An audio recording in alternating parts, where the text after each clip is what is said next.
Assalamualaikum warahmatullahi wabarakatuh. Perkenalkan, saya Swati Eka Damayanti, calon guru penggerak Angkatan 5. Saya guru di SD 5 Cendono, Kecamatan Dawe, Kabupaten Kudus. Di sini saya akan memaparkan pemikiran filosofis Ki Hajar Dewantara dalam sebuah karya.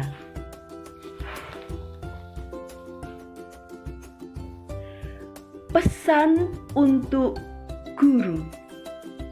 Buah karya Swati Eka Damayanti. Sudah waktunya untuk bergerak. Negara memanggilmu, pertiwi berseru, mengharap sebuah perubahan. Ayo bangkit, satukan langkah, bulatkan tekad. Cetak generasi bangsa berbudi luhur, berakhlak mulia. Tuntun mereka menggapai asa. Tajamkan penalaran kritis mereka. Bekali ilmu pengetahuan dan pengalaman.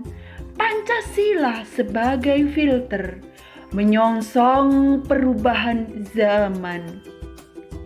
Ing ngarso sung tulodo, ing madyo mangun karso, tutwuri handayani, semboyan sebagai pijakan.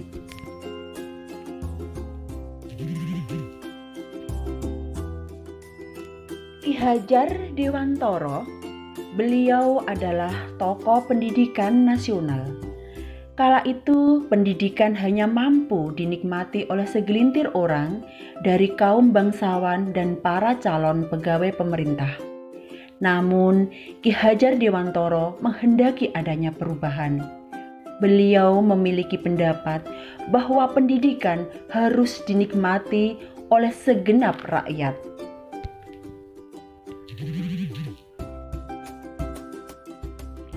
Untuk mewujudkan pemikirannya, beliau mendirikan Taman Siswa. Dengan didirikannya Taman Siswa merupakan gerbang kemerdekaan bagi rakyat untuk bisa menikmati pendidikan tanpa memandang status sosial. Dan di Taman Siswa ini juga gelar kebangsaan ditiadakan.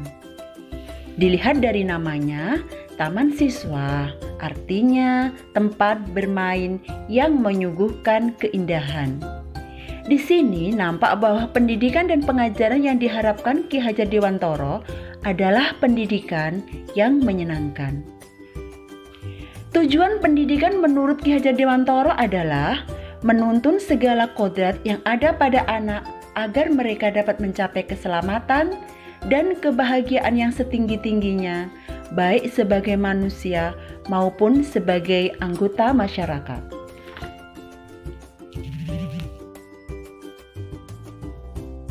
Dengan semboyan ing ngarso sung tulodo, yang artinya di depan memberi teladan, ing madyo mangun karso, di tengah atau di antara murid, pendidik harus memberikan semangat, tutwuri handayani, dari belakang memberi dorongan.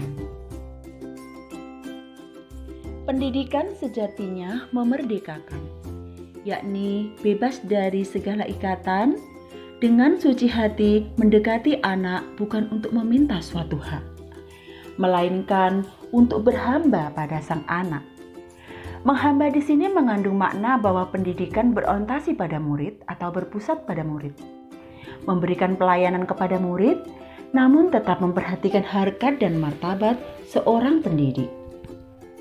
Ki Hajar Dewantara juga menganalogikan pendidikan sebagai persemaian berbagi benih, di mana guru sebagai petani yang merawat benih dan murid sebagai beragam benih yang ditanam. Benih yang kurang baik jika disemaikan dalam tanah yang subur, mendapatkan pupuk, air, cahaya matahari, dan perlakuan yang tepat oleh petani, maka ia akan tumbuh menjadi tanaman yang subur. Begitupun sebaliknya, benih yang baik jika disemaikan pada lahan yang gersang dan tidak mendapatkan air, pupuk, cahaya matahari dan perlakuannya tepat oleh petani, maka tanaman tersebut tidak akan tumbuh subur. Setiap benih memiliki kodratnya masing-masing. Biarkanlah benih padi tumbuh menjadi padi, dan biarkanlah benih jagung tumbuh menjadi jagung. Tak perlu memaksakan kehendak agar benih padi tumbuh menjadi jagung. Demikian juga sebaliknya. Untuk memajukan peradaban, kita hendaknya terus bergerak dan bersumbu pada nilai-nilai kemanusiaan, seperti tata surya yang terus bergerak tanpa henti. Di dalamnya terdapat beraneka macam planet dengan ciri khas dan karakter masing-masing. Setiap planet juga memiliki kecepatan yang berbeda dalam mengitari matahari pada orbitnya. Namun, tak perlu memaksakan bumi agar mampu seperti Saturnus. Begitupun juga dalam pendidikan, anak juga memiliki keberagaman. Mereka memiliki bakat, minat, potensi masing-masing. Sebaiknya pendidik hendaknya mampu menghargai keberagaman, bukan malah sibuk menyeragamkan keberagaman. Intisari dari pemikiran Ki Hajar Dewantara adalah perubahan. Perubahan apa yang dimaksud? Budi pekerti. Budi terdiri dari cipta, rasa, dan karsa.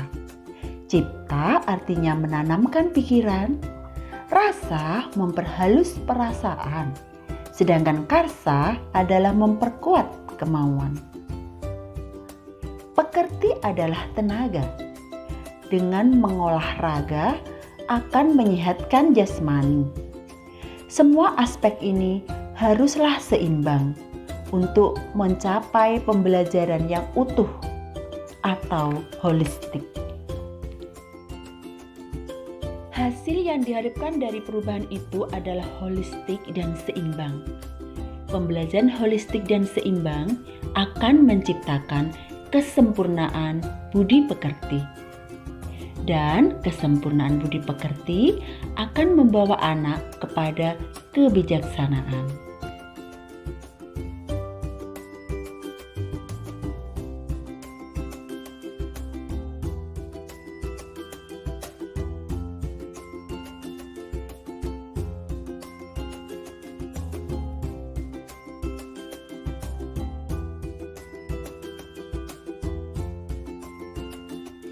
Sekian, terima kasih. Salam dan bahagia.